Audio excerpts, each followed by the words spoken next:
Okay. Actually misspoke last week. Last week I said, or last video, whatever. I was off on my timing, my weeks. For some reason I was thinking that I was a week ahead of what I actually was. So last week I was thinking I was in week 4, and then this training week it's playing, I was thinking I was in, or sorry, the previous week I was thinking I was in week 3, and this week I was thinking I was in week 4. But it turns out I was off by a week, and this training week that is starting right now is week 3. So, don't know how that got mixed up. I did double check the timing and the calendar and everything like that. Everything's still lined up the way it should be.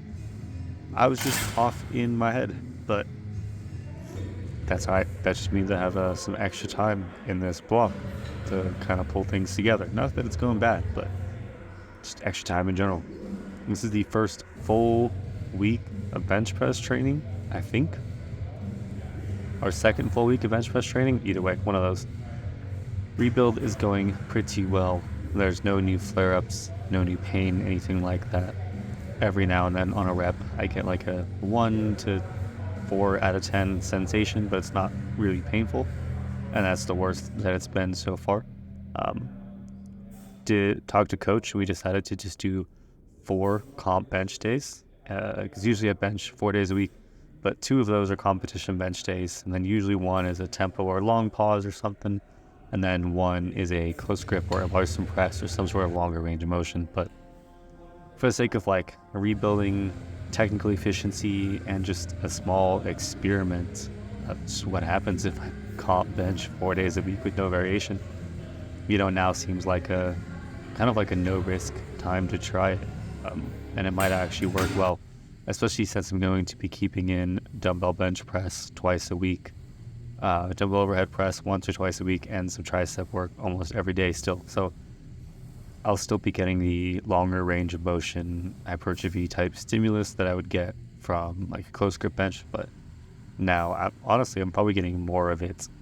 And then we're also decided to keep the comp bench days to like low and moderate rep range, nothing really over 5 reps of 5, just because higher reps tend to get a little bit sloppier. And when things get a little bit sloppy is when I start to feel like that little bit of sensation when my, just lose upper back tightness a little bit. So to prevent that from happening, and then small experiment to rebuild technical efficiency, I'm just going to comp bench 4 days a week, and we'll see how it goes.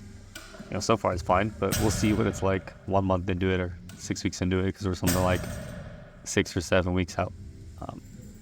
Yeah, that was squats. My legs were honestly still a bit fried. This previous weekend, right before this, hiked a total of like 14 miles. So my legs were still a little bit fried, and I decided to purposely take it a little bit easy on that day.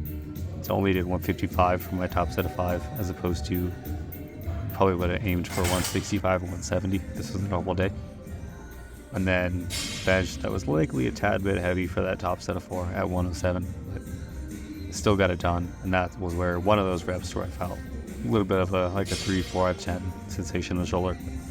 It wasn't bad at all, and it's only when I'm just super tired. And then this is like quote unquote main dumbbell bench day, where I actually do like 3 to 4 working sets, and then on day 1 earlier I'm doing like just 1 or 2 working sets. On this day also doing a lot more shoulder work and tricep work and just general upper body work.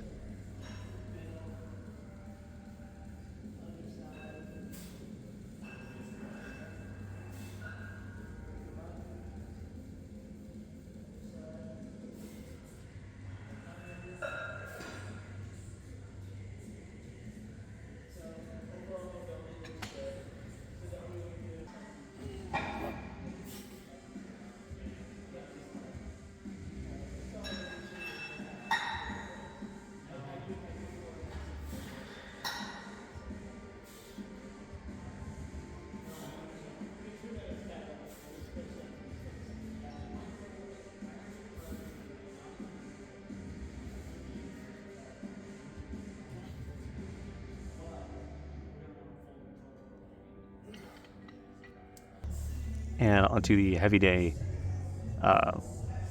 So this, like I said, right here squatting, I was still thinking that I was towards the end of a block compared to being in the middle of a block. So I was thinking like, normally I probably would have stopped at that 185, but instead I pushed it to this 190, which I think actually went a tad bit better than I was expecting. But now I see I still have 2 more weeks, so as my coach said, that just means I got to push heavier. But either way, I'm pretty happy with the depth on that single and the depth on these back offs, and it all felt very comfortable. So even though my legs are not quite feeling at their best, the squats are feeling pretty good overall. And then this, every time I squat, this is what we go through. Got to have someone pull off my right knee sleeve. The left one I can get off no problem. I can get both of them on no problem. But my right calf is a good bit bigger than my left calf, and especially after squatting, after having a bit of a pump, there's just no way I can get it off by myself. So gotta have someone around to pull it off. Bench went really well on this day too, working up to 117. Basically just keep chipping that with like 2.5 kilos every time I work up to a single, and I think we're gonna be in a good spot. I'm like obviously 100% confident I'll get over 120 on meet day. My best in comp is 135, so like, I'm pretty confident I can get at least to 132 or 135, and then we'll see on the day exactly where my strength lines up, and we'll see what the press commands look like and all that stuff. Deadlifts are feeling pretty good on this day too. My legs, even though being sore and tired, weren't affecting deadlifts very hard. I kind of lost position off of forward just a little bit on that 240, but it still felt really good, and my hook grip is feeling super strong. For the singles, at least, for these back off sets, my thumbs were hurting pretty bad.